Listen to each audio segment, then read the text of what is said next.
You mentioned some dirty cops. They were stealing money from you? Money. See all these knots in my face. They let the dog bite me all on my legs. I got dog bites all on my leg I was handcuffed and the dog bit me up. Can you take me to the story? What happened? I quit selling dope then. I hadn't been selling dope for about a year and a half, something like that. And I was just working on my buildings. Do you know what year this was? 89. Okay, so this is after you went to prison. No, before. Before you went to prison. Okay. Yeah, before I went to prison. And I was just over there working on one of my apartment buildings, and one of my little guys, Lucky, he came back. He's like, man, some cops just rode by, undercovers, looked like narcos, was looking over our way. And I was like, don't worry about it, we ain't doing nothing. And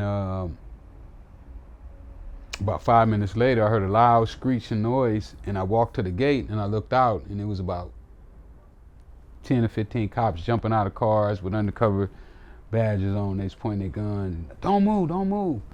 And you know me, I took off running.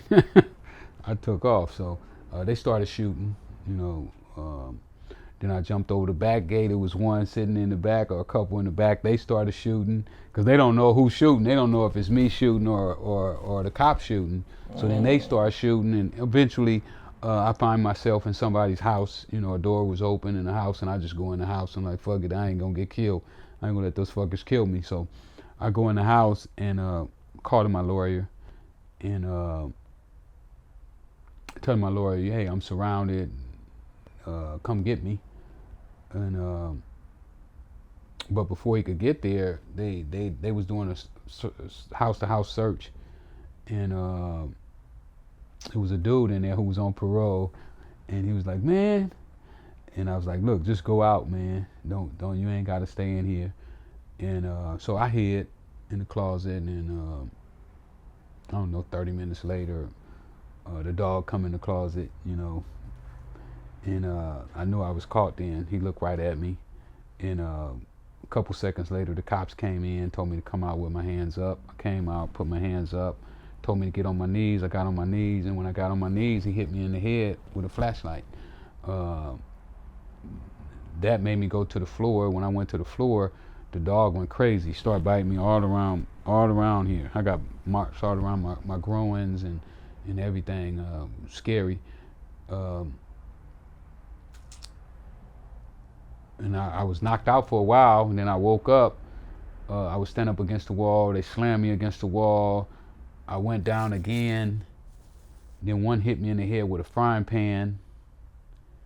They was doing all kind of racist slurs, nigga this, and kicking me with boots on. I had boot marks.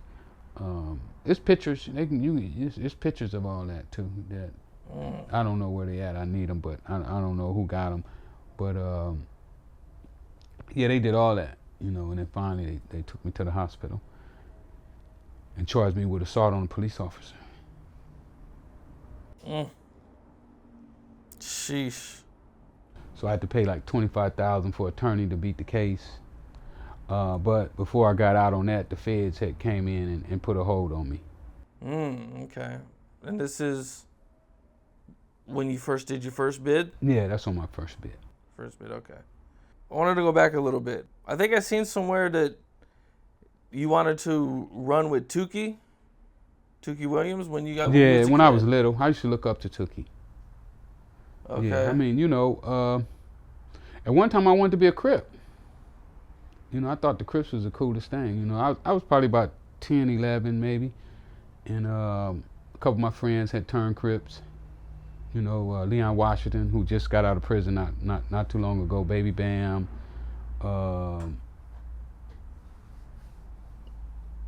So a few of them had turned Crips. So I wanted to be a Crip, but my mom was, different. My mom went with a telephone card. So you Crip and you gonna Crip out of her sight.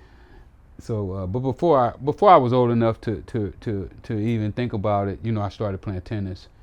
And that kind of steered me in a whole different direction. Were you and Tookie the same age, or was he? No, he was older than I was. Okay. He's a little older than me. Did you guys ever meet?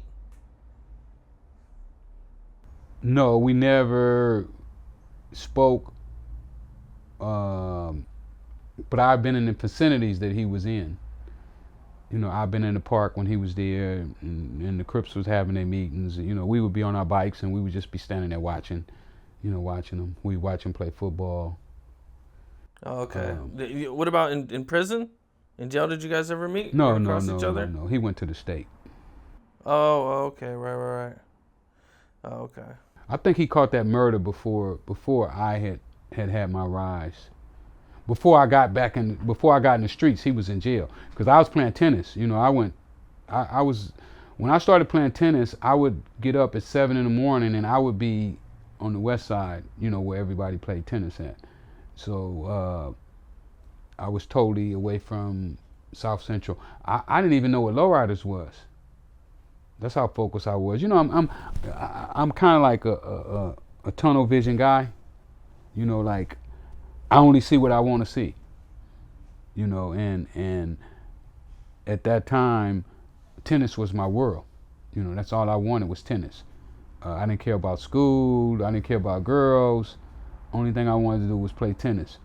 I thought tennis was going to be my way out the ghetto. And I was willing to put in the work. I just didn't really have anybody to show me what kind of work needed to be put in.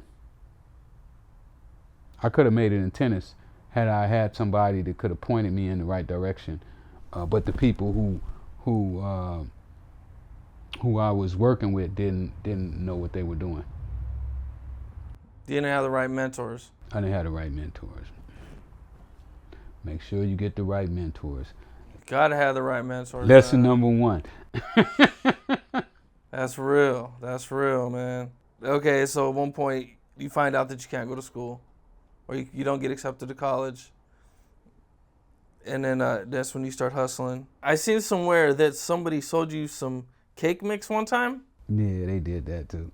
What happened with that? It was my man Ivan had got shot in the back. He was paralyzed. I didn't know where he was at. So I've been going around to all the places that we had met, trying to find out where was he at.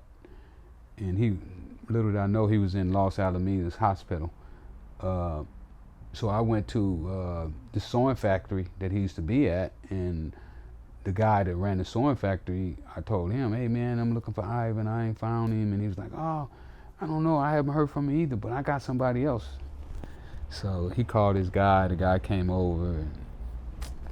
Like the Scarface. You ever seen Scarface? Yeah. Yeah, it's kind of the same scene. We sitting at the table. I got my money, and I'm like, let me see the stuff. And he's like, no, let me see the money. And I was like, no, let me see the stuff first. And then Tony said, come on, Rick. And he picked my money up and walked it over to the guy and gave it to him.